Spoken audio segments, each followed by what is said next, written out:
Priyadarshini urban cooperative bank Kalamb मुख्य शाखा यांच्या आज धाराशिव शहरामध्ये 5व्या शाखेचं उद्घाटन प्रसंगी आमच्या जिल्ह्याचे भाग्यविधाते आमचे मार्गदर्शक आदरणीय जीवनरावजी गोरे साहेब, या धाराशिव जिल्ह्याचे खासदार आदरणीय ओमदादा, ज्यांनी देशात इतिहास घडवला, उत्सुकता सगळ्या जिल्ह्यात देशात होती. आणि आवर्जून धाराशिवकरांना सांगावंसं वाटेल की जेव्हा बजरंग बाप्पा निवडून आले तेव्हा रात्री 11 नंतर कळंब तालुक्यामध्ये आमच्या सगळ्या दिवाळी साजरी झाली होती. असे आमचे आदरणीय बजरंग बाप्पा नुकतेच कळंब शहराचे रहिवासी झालेले आदरणीय कैलास दादा नुकतेच कळंब शहराचे हेडसाठी म्हणतोय की कालच एक कळंबला दादांनी बंगला घेतला. त्यांनी तेव्हा मला सांगितलं की माझ्या नावावर घरच नव्हतं, दादांच्या नावावर घरच नव्हतं. इथं जे राहत होते ते भाऊंच्या घरामध्ये राहत होते आतापर्यंत, वडिलांच्या भाऊंच्या घरामध्ये. म्हणजे मी आतापर्यंत माझं घर नव्हतं. त्या निमित्तानं काल कळंब शहरामध्ये त्यांनी एक घर घेतलं. त्या वास्तूची काल पूजा वगैरे झाली. आनंद वाटला, कारण आतापर्यंत आमच्याकडे सगळे थापाडे आमदार झाले.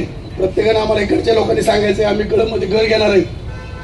कळंबच्या सगळ्या लोकांना माहिती, कोणी कोणी थापा मारत होते. जाहीर सभेत सांगायचं की आम्ही कळंब मध्ये घर घेणार आहेत, कुणीच घेतलं नव्हतं. दादानी दिलेला शब्द पाळला, त्याबद्दल दादा खरंच तुमचं करावं तेवढं अभिनंदन.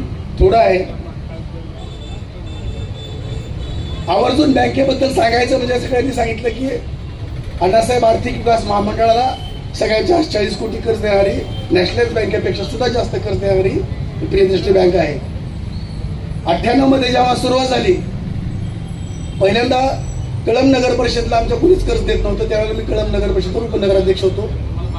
बाबांकडे लहान भाऊ म्हणून हट्ट धरला की नाही आम्ही नगर परिषदमध्ये आहोत, तुम्ही आम्हाला कर्ज द्यावंच लागते. आणि ते रोज म्हणायचे मला की अरे नाही, या नगर परिषदचं काही खरं, त्याला कुणीच कर्ज देणं गेलंय. नगर परिषद कळंबला कळंब शहरातल्या सगळ्या बँकांनी नाकारलं होतं. जनता बँकेने तर आम्हाला 8-15 दिवसाच्या चक्रा मारायला लावल्या आणि सांगितलं पण आम्ही तुम्हाला देऊ शकत नाही, तुमची लायबिलिटी नाही.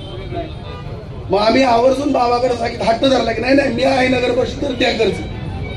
योगायोगानं बाबांनी ते शॉपिंग कॉम्प्लेक्ससाठी कर्ज दिलं. कर्ज जसं थकीत चाललं, जेवायला बसलं की बाबाने रोज सुरू करायचं ते लवकर कर्ज भर. मग सांगितलं नाही म्हणजे मला जेवता येत नसायचं, रोज परेशान.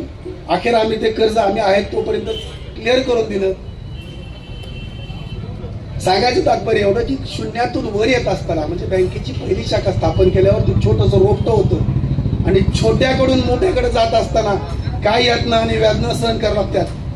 ते दादा नाही कमी, ओमदादाला कमी, पण बजरंग बाप्पा आणि कैलास दादाला दोघांना माहिती, कारण दोघांनी बी ग्रामपंचायत पासून सुरुवात केली आणि एकानं विधानसभा एकानं लोकसभा डायरेक्ट धडक मारली. त्यामुळं कमी खालून वर जात असताना काय यातना असतात आणि वेदना असतात, त्या दोघांना अनुभवलंय.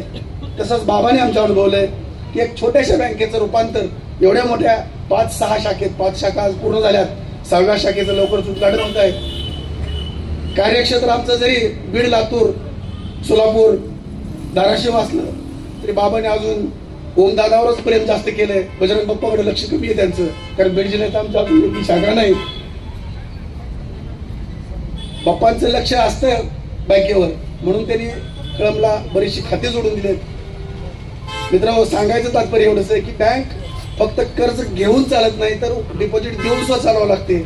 त्यामुळे इथं असणाऱ्या सर्व आपल्या समाजातील आणि सगळ्याच मान्यवरांना विनंती करेल की जसं आपण अभिमानाने सांगतो की अण्णासाहेब पाटील आर्थिक विकास महामंडळाला सगळ्यात मराठवाड्यात सगळ्यात जास्त कर्ज देणारी बँक आमची, तसं असं आम्हाला कधीतरी सांगायला येऊ द्या की अण्णासाहेब पाटील आर्थिक विकास महामंडळाला कर्ज दिल्याबरोबरच आपल्या समाजातील सर्वांनीच आम्हाला मदत करून खूप मोठं डिपॉझिट देणारी बँक सुद्धा आपली आहे.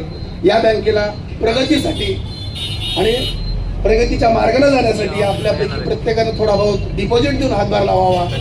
बँकेच्या डिपॉझिट गॅरंटी स्कीम आहेत, म्हणजे इन्शुरन्स आहे डिपॉझिट्सवर. कारण ज्या काही आता अफवा उठतात, आपण उस्मानाबाद जिल्हाच नाही, बीड जिल्हा सगळीकडे तेच पोप आहे की मल्टी स्टेट पैसे घेऊन गायब होत आहेत आणि लोकांना पत्रकार ते मागाशी सांगितलं बाबाने की लिहिताना लिहितात की बँक घोटाळा, पण बँकेचं असं कधी होत नसतं. मल्टी स्टेट पतसंस्था आणि बँक यातला फरक लोकांना कळायला पाहिजे. त्या दृष्टीनं आपण सर्वजण मिळून या बँकेच्या भरभराटीसाठी आणि प्रगतीसाठी जास्तीत जास्त डिपॉझिट्स द्याल.